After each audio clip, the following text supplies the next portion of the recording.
everybody. Welcome to another episode of Graph Builders Office Hours. And we've got a OG at this point. You've been here for at least a Graph Builders OG. You were doing this about a year ago, 9 months ago, 6 months ago. What is time? Time just flies by. I think it's been about a year. Yeah.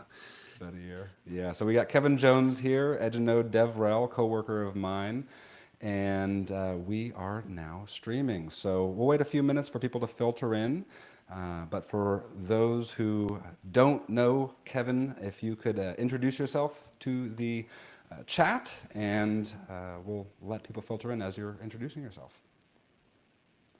Yeah, absolutely. Thank you so much, Marcus. Yeah, my name is Kevin Jones. I work in developer relations for Edge and Node, working on the Graph protocol. So I do support all the developers, all of you guys out there. But I also work in the Build Guild. So I support a popular toolkit called ScaffoldETH. I know we've talked about it a couple times, but I do some developer relations type work with them and just help support the Ethereum community, the Solidity community, and full stack DApp community now is the way to call it. So yeah, we'll be talking about that later today. Awesome. Yeah, it's you got into the Ethereum community. I remember you did photography. Didn't you have a story with photography and ETH global events? How did that? I know we've talked about this in the past, but I think that'd be interesting for the audience to learn. Yeah, yeah. For anyone who wants to learn about my story, there's actually a podcast that I did with um, what's it called, the Graph podcast. Totally blanking right Mm. now. I think it was So yeah, that kind of goes yeah, into like my story. that was Yeah, and GRTIQ. yeah, but yeah, I started out actually as yeah, GRTIQ. Sorry, my brain is Yeah. just fried right now. So yeah, um, I actually started volunteering as a photographer at like Ethereum events. Started out like ETH Denver, and then I eventually got hired by ETH Global actually to be an event photographer. So I was giving the workshop for ScaffoldETH and doing photography. So I saw a lot of developers wearing both of my hats. So I still do the photography just for fun, but no time to do it for events anymore. Yeah, yeah, I get it. Photography, I love it myself. I really do enjoy it when I can. So I'm seeing we got a good audience in here right now. So I think this is a good time to get going. Kevin, what are we going to be going over today? Yeah, so we're going to be talking about a specific extension of Scaffold ETH called the Subgraph extension. You can basically learn a little bit about it by going to scaffoldeth.io. And then there is a docs link at the bottom. I'll show you here in a second, but you can go to the extension section and you can look and see what extensions are available. The very first extension ever created for Scaffold ETH was the Subgraph extension, and there's been some updates to it. And so now you can essentially deploy a full Subgraph environment with Graph clients. So you can do some kind of Graph client queries there, and everything's kind of written for you out of the box for the smart contract that comes with there. So we're going to show off that, and then we'll kind of tinker around with it a little bit. We might do some like AI coding here and see if we can get a subgraph created for like a smart contract. Awesome, awesome. That sounds great. Before we get into that, that sounds all awesome. I just want to do a little mini hype right now because literally 5 minutes ago, I got a ping from one of our project managers at Edge and Node saying subgraph composition is coming soon. And that is super exciting. So I just want to inform the audience of that. For those of you who don't know about subgraph composition, essentially subgraphs will become Legos, and you could actually have them as data sources. And so plugging a subgraph into another subgraph is coming soon. So I'm really looking forward to the builders out there using some creativity and building subgraphs on top of other subgraphs. So super exciting news. And with that being said, Kevin, I'll let you take over. Go for it, my friend. Awesome, cool. Thank you so much. So I think I'll actually just start sharing my screen right away. Let's just rock it and let's kind of get into build mode. So I don't have any like slides or anything like that. We're just gonna kind of do some real live coding. So again, anyone who is new to like building dApps or writing dApps, like ScaffoldETH is kind of like the go-to for like a starter kit. It's very popular at hackathons. It's very good for like prototyping and building apps quickly. And like I mentioned before, It can be installed a couple ways. There is the git clone way, and then there's the npx command.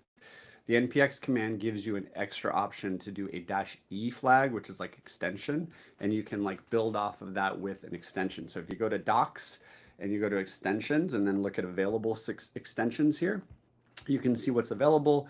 The very first one again is the Subgraph extension, which is what we're going to show today. But there's also like an on-chain kit and like how to build an ERC20 contract, or a how to do EIP 712 or 5792. So there's some kind of third-party ones. And also there's some available, I forget exactly where it is. You can create your own extension here if you want to build one. You can click that. But there's also like a bunch of community extensions too that like aren't listed here. I think we need to get that added here, but there's also another list. I think it might be on maybe on the ScaffoldETH website actually. Let's see if we have like, yeah, here we go. Check out all the available extensions here on the ScaffoldETH website. So there's a bunch, you know, available. But again, we're talking about subgraphs today, so we're gonna talk about that. So let's just do it. Let's just get started, okay? So hopefully you guys can see my screen okay. We're just going to start out on the terminal, and we're going to spin up an environment, so ScaffoldETH. So we're going to do npx create-eth at latest. So that's going to grab the newest package of create-eth. So create-eth is basically ScaffoldETH installed with this npx command. So it's just kind of a more modern way to do that. We're going to do -e, and we're going to say subgraph, and then hit enter. So this is going to download the package. If you haven't downloaded it already, you'll need Node.js installed, of course, and then here you'll be able to name your project. So we'll call this Graph Builders Office Hours. And then it's going to ask you what chain you want. So you can use Hardhat or you can use Foundry, whatever you prefer. I like to use Hardhat just because it's been around a little longer and it's a little more, I guess, vetted and trusted. Foundry is a little faster. Foundry has the ability to do smart contract tests in Solidity, so it's really just up to you. Or you can do no chain, but we're going to actually use a chain, so we're going to use Hardhat. This is going to like scaffold out the environment. It's going to install all the packages that you need to build a dApp. It's also going to format all the files using Prettier, and it's going to initialize a Git repository. So it's kind of going through and doing that. Now, ScaffoldETH is a very much like local development kind of environment. And so for what we're going to do is we're actually going to want to have a couple windows open, a few windows open, actually 4 windows open to do different things. And so what we're going to do is I'm just going to split my screen up. You can do this in like separate terminal windows. But for me, I like to use tmux, which is like a tool for like basically doing terminal multiplexing. And I'm just going to split my screen up here into a few different screens, and there we go. And then we have that it was completed. So let's go into this directory. So cd Graph Builders Office Hours, and it tells you exactly what you need to do. So if you see this, it tells you, well, to spin up a chain, do yarn chain. To deploy your contract, do yarn deploy. To start up the front end, do yarn start. That's it. And then you can start building. Now, it doesn't tell you about the subgraph stuff, but we're going to do that right now. Okay, so we've kind of like scaffolded out the environment. So now we're going to do yarn chain to spin up the blockchain, right? To spin up Hardhat. If you did Foundry, it would spin up Foundry, but in this case, we're using Hardhat. Then we're going to do into that same directory here in this second window. So that one you always keep open, right? It's your blockchain. The next one we're going to do is your front end. So we're going to do yarn start, and that's going to spin up React with Next.js on port 3000. It's going to get it up and running, ready to go. Then we're going to go over here to this next window and go into the same directory, and we're going to deploy our contract. So basically it comes with a contract that is like kind of like a hello world greeter contract is what it's called. And so we're going to take that contract and just deploy it. It just kind of gets the environment set up. We'll take a look at that contract because it's kind of important from a subgraph perspective. And then, yeah, so let's just show off ScaffoldETH first. Before we keep going, I'm going to load up this other window. We're going to use that 4th window in a second. So you have 4 windows open: the chain, the front end, your deploy, where you're doing all your deploys, and then this like 4th windows for like where we're going to run the graph in Docker, but we'll get to that in a second. First, let's take a look at ScaffoldETH. So again, ScaffoldETH is a application that runs in React with Next.js. It's fully written in TypeScript pretty much. You can do JavaScript, of course, but it's TypeScript first, which is great for, especially if you're a front-end developer, you should know TypeScript or be learning TypeScript. But if you're not, it also makes it easy to build on. So I'll get to a little bit of that, why that is. But for the most part, this is kind of what you see with ScaffoldETH when you first get started. Okay, so you kind of get this environment set up where you can see, okay, well, I have a contract, or I have a connected address, which is like a wallet, which we'll get to. I have a debug contracts tab, which is really, really cool. That lets me look at my contract and see what it does. So if we click that, we can see what is available in our contract. So kind of what it does is every time you generate your contract, you also generate the ABI, right? And it also runs a script that generates all of the types that are needed to interact with that ABI. So that's really useful because it can automatically inject those into this debug contracts tab and give you all of the variables and all of the functions and make that available to start interacting with it, right? So we see here that we have this kind of like greeter function, and it says like, what is the greeting? It's a reader. So it says like, well, the greeting is unstoppable apps. And then we have an owner address variable.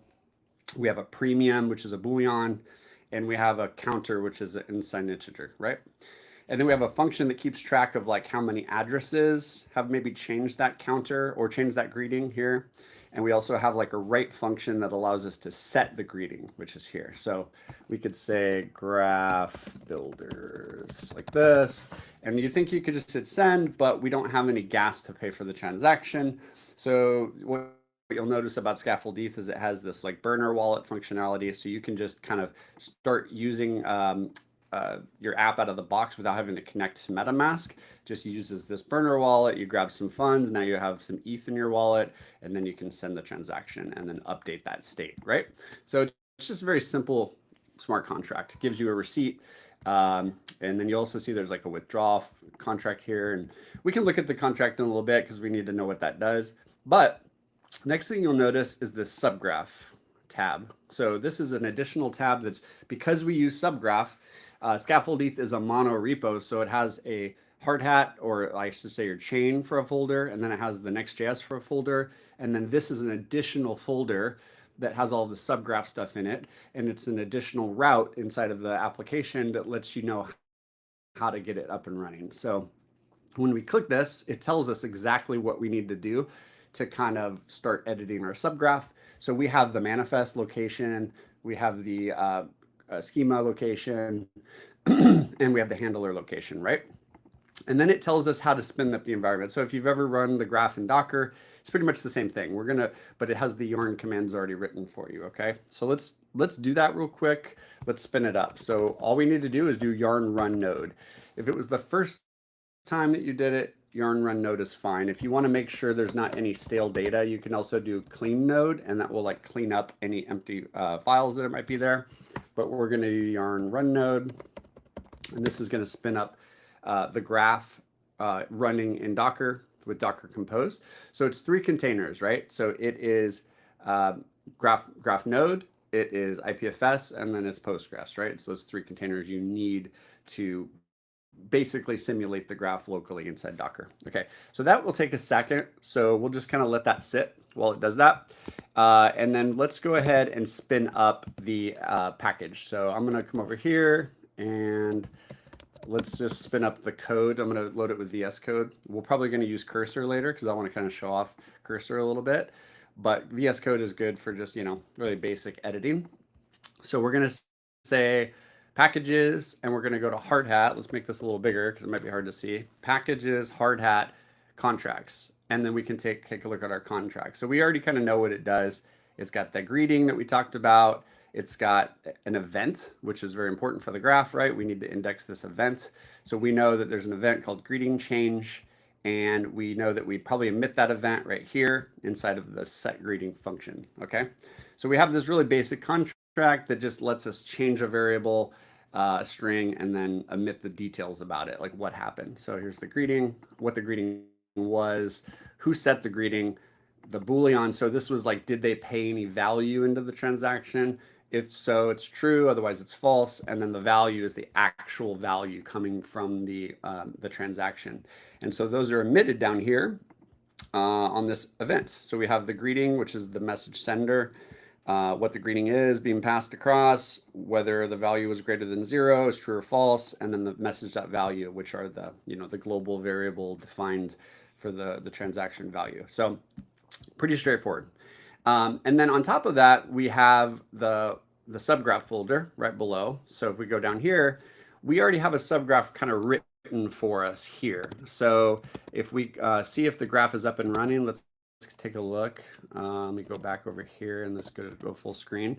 So you basically know that it's ready to rock when it says info downloading latest blocks from Ethereum. So that means that GraphNode is ready to start ingesting and taking subgraph configuration, right? So we've kind of got everything set up and ready now for our subgraph. So we can take a quick look at it just to make sure that we know what it looks like. So let's do that. So here we have the subgraph YAML, right? The high level config file. No one's probably, everyone on this call probably has seen this before. It has the network we care about, the address of the smart contract. It has the entities we care about and the handler. It also represents where the handler sits, where the ABI sits. And so this is all handled when you do a deploy. It doesn't automatically update the ABI, but there's a command in the package to do that. Basically, it's called ABI-copy, which we're going to use it later, but it will copy over the ABI if you make any changes. And as you build out your smart contract, you probably need to make some changes here. So we're going to try to do that in a little bit. But we know we have 2 entities and we have 1 handler, right? So let's look at those.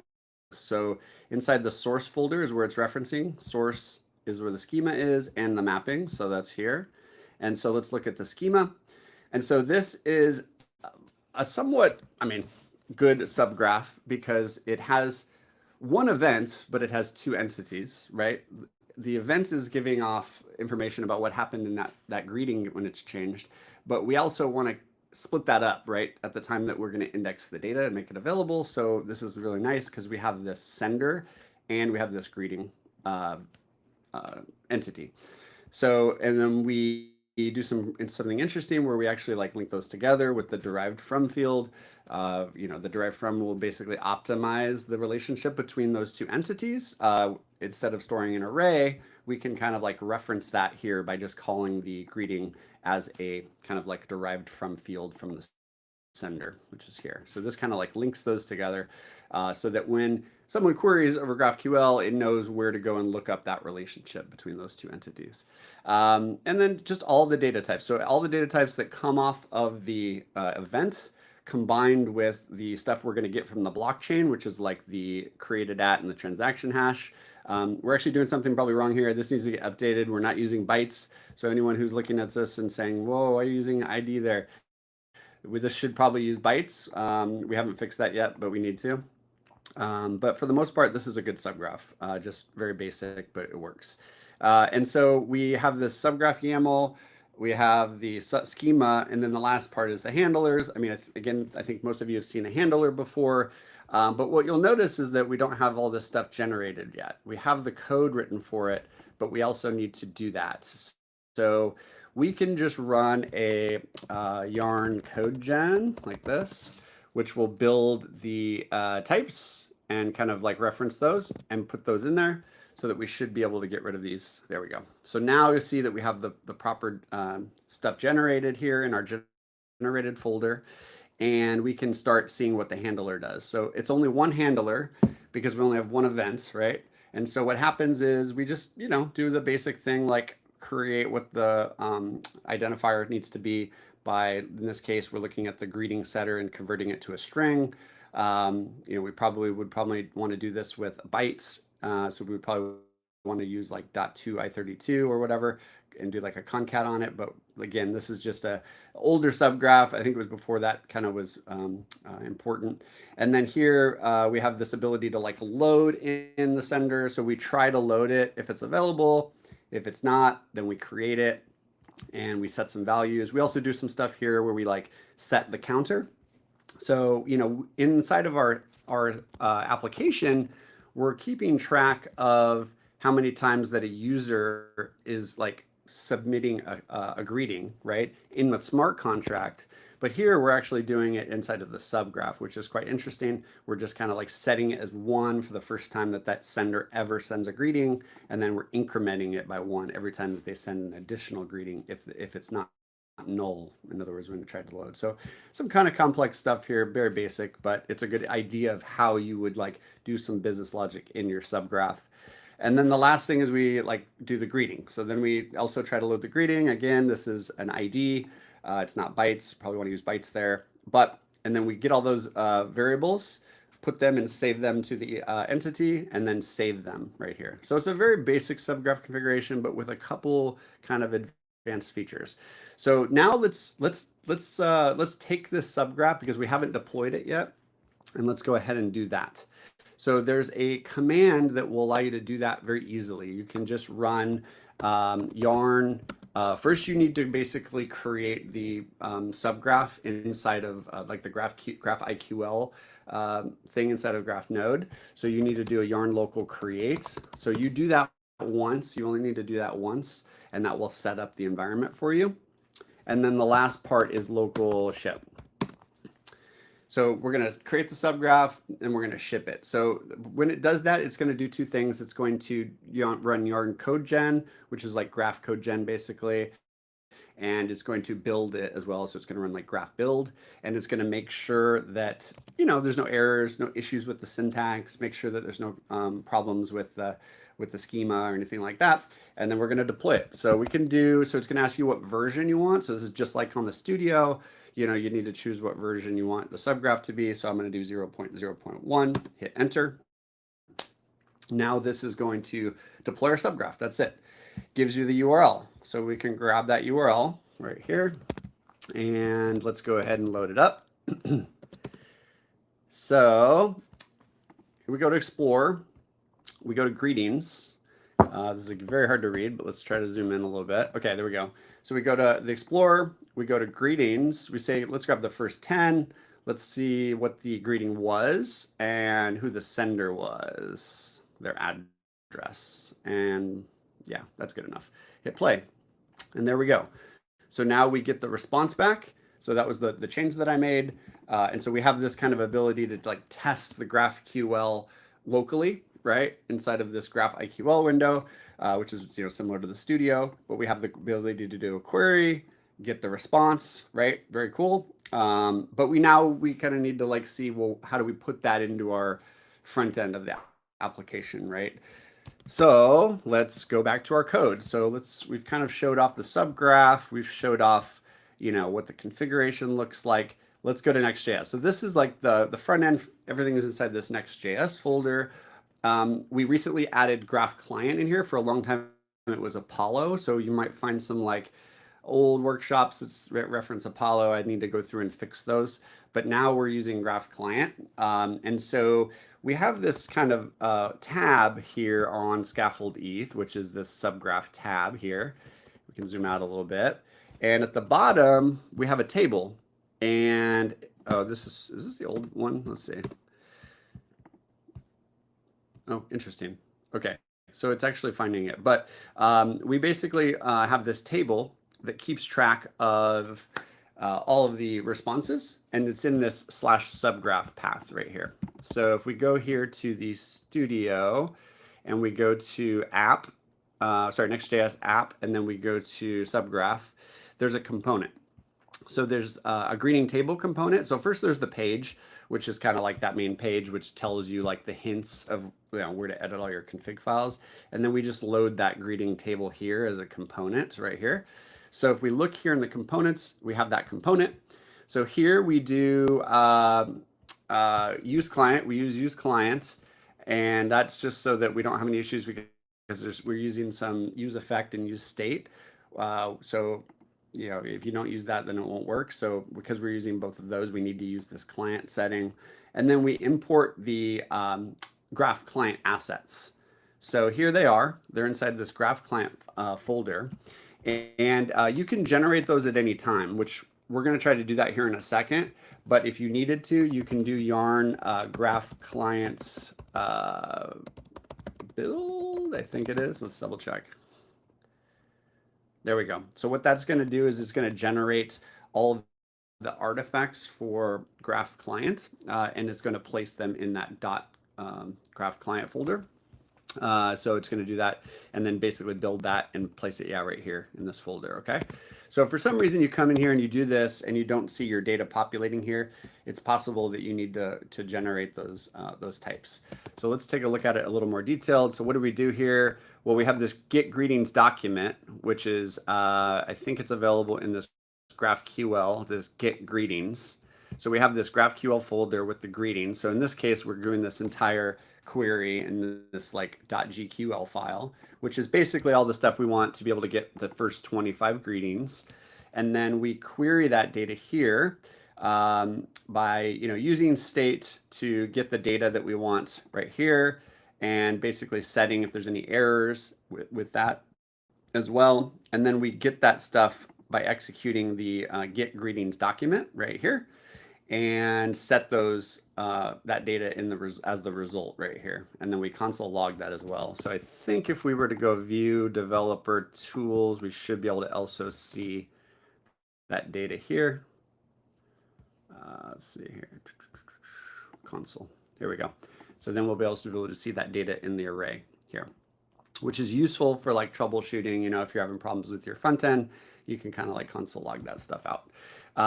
Okay, so we do that, we get the data, and then here we just kind of like display this data inside of the table. So it's basically just a div. And by the way, I'm no like awesome front-end programmer. This is a very basic implementation, but it's just basically is looping over all the data, looking at the greetings as a map, and then it's setting the index and basically adding the index as it builds out the addresses and the greetings.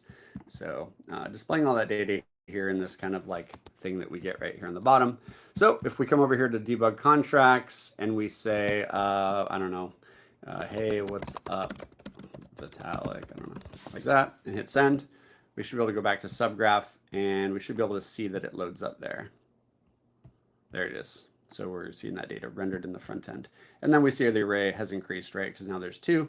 And we should be able to do that up to 25 times because we are arguing a query that has 25 responses. But you could just manipulate that query. Okay, so let's say that we want to maybe like, I don't know, extend our smart contract.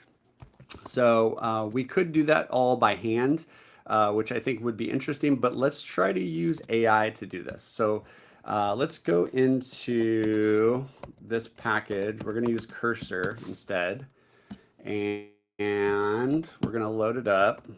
Okay, so we have this kind of like very basic contract called your contract. What I'd like to do is just create like an additional function in here, not using AI, but something that we can like maybe want to track something. So I'm just going to do like a function that does send a message like this. We'll take in an address of who that message is going to go to. Maybe we'll just, do that. And then we'll make it public. And then we will, I don't know, let's just like emit that message on the blockchain like this. So we don't have this event, right? We need to create this event. So we can just basically probably do that up above here. Let's just go event. Oh, so you got to love AI. It's doing it for me. So we just want to know who the message is going to and from. And then maybe we just want to say like, oh yeah, maybe we want to say what the message is too. So let's say what the message is and underscore message. So basically what we're doing is saying, oh, let's just send a message from one address to another address. Oh, we need to like add this to the event as well. And then, let's put it up here from to, and then string message. That should be good. So basically we're just like allowing someone to call this function to be able to send a message from one address to another and then just emit it as an event, right? So who's it coming from? Who's it going to? It's from the message sender, who is the person creating the transaction, and then what the message is being passed across in the string on the blockchain transaction. So we should be able to save that, and then we can deploy. So yarn deploy -- reset. So if you do yarn deploy -- reset, it will always force a new contract to be deployed.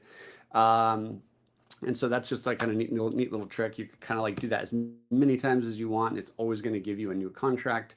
It's really good to like get in the habit of doing that. If you're like having issues and you need to kind of reset everything, you can use that reset. So we've deployed this new kind of like function, but now let's see if it works. Let's go to our app. So we go to debug contracts. There it is. We have the send message. Let's try to send a Vitalik.eth a message. And let's say, I don't know, like, oh, thank you. All right, send. Cool. So I sent Vitalik on localhost, Vitalik a message saying thank you. But like, how do we get that data, right? We can't see it anywhere in our application. There's a couple ways you can do it with ScaffoldETH. You can do it the way that is just like the old-fashioned way. You can go to interacting with your smart contract, and you can say use scaffold event history, and you could like query against that using the RPC, and you can pass in filters if you need to, and you can pass in a start block, what the event is that you're trying to get, and you can get that data in your front end. But that's not the way we want to do it at the graph, right? We want to use the graph because we might have thousands of messages that are being passed along, right? So let's build out a subgraph for that. So we have this kind of like, contract we've already done. It's very, very simple, nothing crazy. Let's just use cursor to, let's see, here's our subgraph. Well, let's reference our contract. Let's just say to cursor, let's say, using your contract.sol, I created a new event called, what did I call it, send message or message sent or something like that. What is it? Message sent. I need to add that to my subgraph schema manifest and handlers. Let's see if it does it. You gotta love AI. I did this earlier and it did it on the first try. So there it goes. So it tells me, oh, I need to add the entity message sent. Cool. Let's add that. Oh, it's not putting it in the right place though. So let's reject that. And it's not. Let's see if it updated the handler properly. Let's take a look. Nope, didn't put it in the right popular. So I think what I need to do is let's tell it I already have a subgraph in this folder, and I can do app folders. Oh, is it gonna let me do that? That's weird. Okay, maybe we have to like go into this subgraph folder. Let's try it this way. You should update it here. Let's try that. So there we go. Okay, there we go. Now it knows we're in the right folder. So now it wants to add the message sent entity. We accept that. Now it wants to add it to the manifest. There it goes. Adds the manifest. It adds the handler. Accept. Let's see if it added the handler as well. Okay, I think that's right. So let's accept it. Let's take a closer look at it after we accept it. Here we have the handler. Let's get rid of the chat so I can see a little better. Okay, so we just haven't generated these types. So we need to run ABI copy. So I mentioned earlier we need to generate the ABI. So if we go to packages, subgraph, we can do yarn ABI -copy. That will copy the ABI over, and it should get rid of those errors. Let's see. Oh, and then we also need to do a yarn code gen like this. Let's see if that works. That should get rid of these.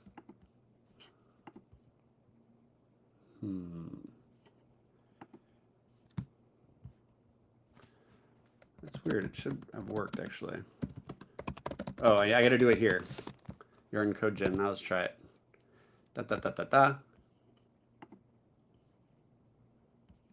Okay, that is not working. I'm trying to think of why it wouldn't be.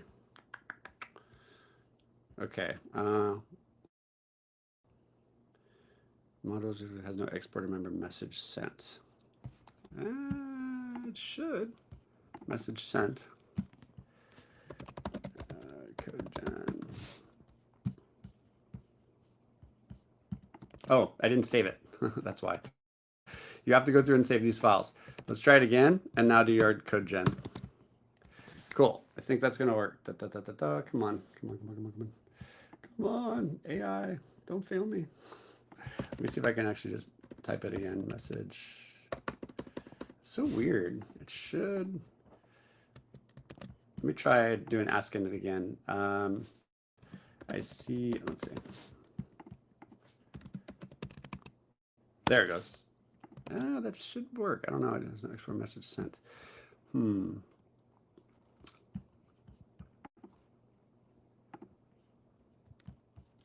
Yeah, I'm not sure why it's not working. Let me just make sure the schema is updated. So let's go to schema. Yeah, it's here. And I think that's what I called the contract here, right? Message sent, yeah. Yeah, message sent. Let me just make sure that I subgraph yarn ABI. Let me just make sure that I passed this and it worked. Yarn code gen. Oh, what's going on here?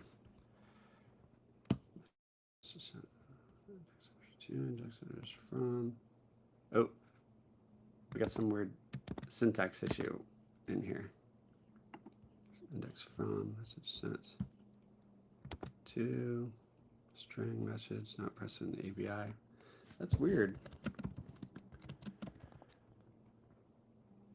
Huh.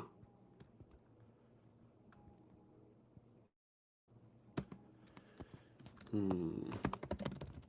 me make sure the contract is deployed again.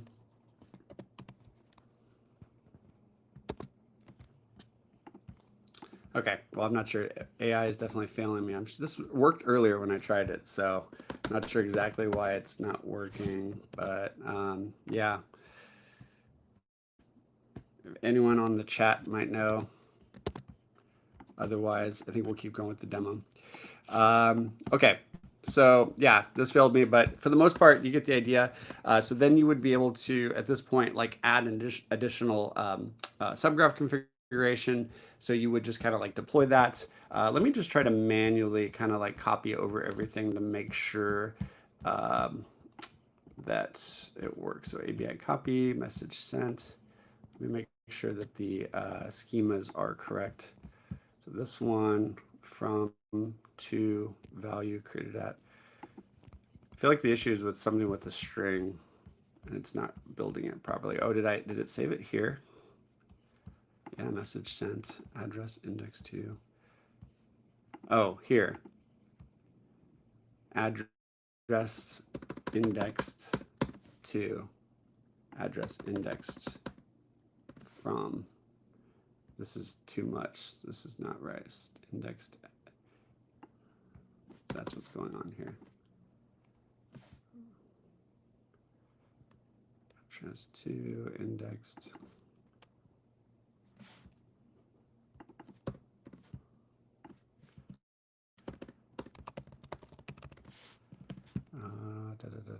Address. Maybe this is going to do it. String. I think that might work. Okay, let's try it again. Yarn code gen. Come on.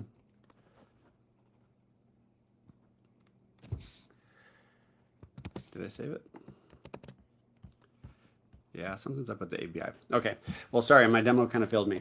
But for the most part, I hope you guys get the idea. At this point, you can, start building your subgraph. At some point, you probably might want to then take this subgraph to the studio. So we can kind of keep going a little bit and we can kind of look at that a little bit. So if you go to the subgraph here, then there's also another section here called networks.json that allows you to update like where you want to push your contract to. So if you wanted to push it to like, Sepolia or mainnet or something like that, you could update your configuration here. Then you could just kind of go the normal route of going to the Graph Studio and basically creating a empty thing there and basically update it with the information you need. Then you could basically go into the packages folder here under Subgraph. You could authenticate just to the studio like you normally would on any kind of Subgraph configuration. And then you could deploy to the network that you care about using the deploy script. So at that point, you would be able to do that. Same thing goes with ScaffoldETH. Like you might want to then take this contract and then deploy it to another network.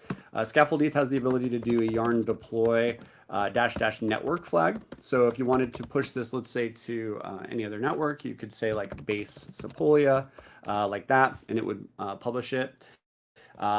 You can also create an account to deploy by doing yarn account. And so what that will do is it'll basically set up and create a, yarn generate.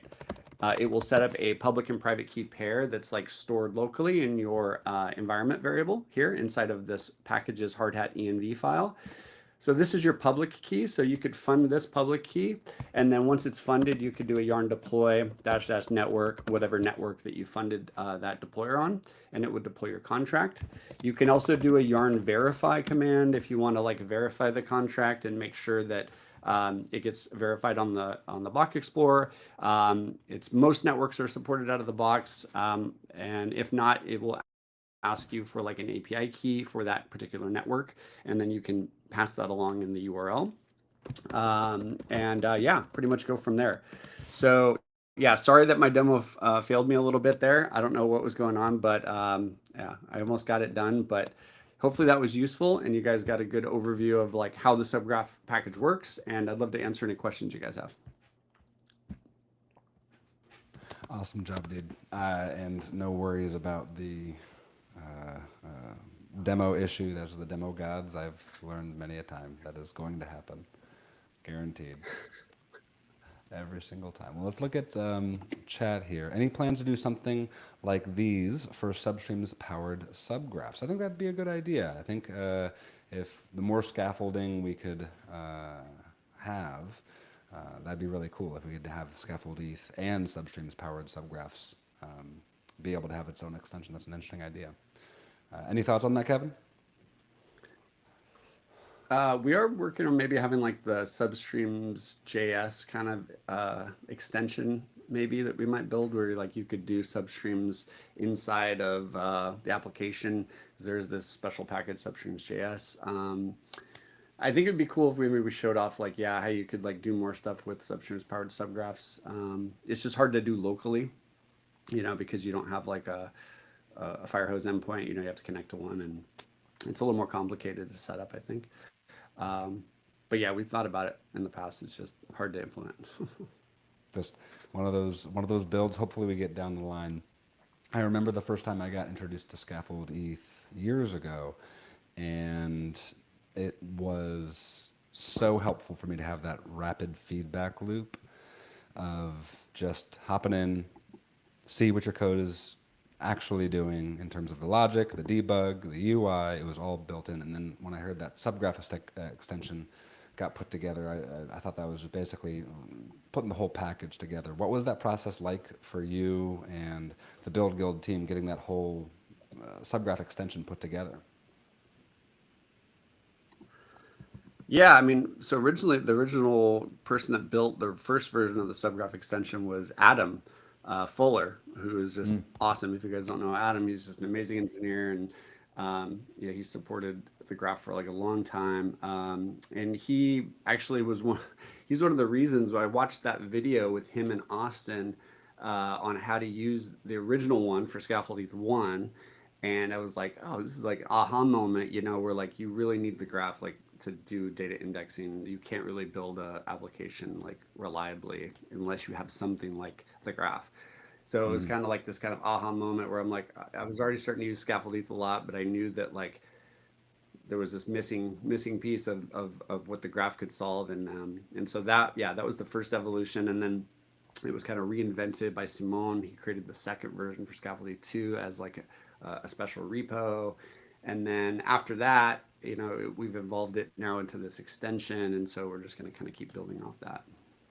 Very cool. And I do like the extensions library if anyone hasn't had a chance to go through and see all the things you could do with the ScaffoldETH extensions. They do a lot of amazing things. Any other favorite extensions that you have, Kevin, when you're going through the extensions list?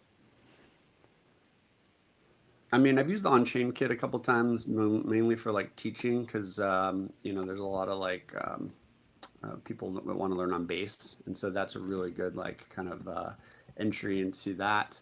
Um, Now there's a lot of direct integration with ScaffoldETH. Yeah, I mean the ERC 21 example is pretty good, but there's a lot of community ones that I haven't even looked at. But they did like a hackathon, and there was a bunch of winners for that. So yeah, there's a lot to do. Yeah, very cool. Yeah, so builders out there, take a look at all those extensions. Absolutely. If you're thinking of an idea and you've got the idea specced out and you want to build quickly, I just recommend ScaffoldETH 2 so much, especially with the Subgraph extension now there. All the builders here being Subgraph builders, of course. So with that being said, Kevin, is there anything else you'd like to tell the builders who are in the chat right now and also watching streaming and elsewhere? Anything else you want to say before we head out for the day? Yeah, I don't know if you'll be at DevCon, there'll be anyone who's going to DevCon, there's going to be a build guild kind of like day. I believe it's on either the first or second day, and I'll be doing a 2-hour workshop on like how to build on ScaffoldETH, and probably highlight a little bit of the graphs extension as well. So please come to that. We also have the Datapalooza event in DevCon. We'll be around there. We'd love to see you guys come through there. And yeah, no, just keep building, and appreciate you guys taking the time to watch and be part of the Graph community. So thank you. Yeah, awesome. Well, thank you so much for your time, Kevin. And everyone, thank you so much for hopping into another episode of Graph Builders Office Hours. We'll see you next week, same time, same place. And yeah, have a good rest of your day. Kevin, if you could stay on here just to let the upload finish with Riverside. But yeah, take care, everyone. Have a good rest of your Thursday. Cool. Thanks.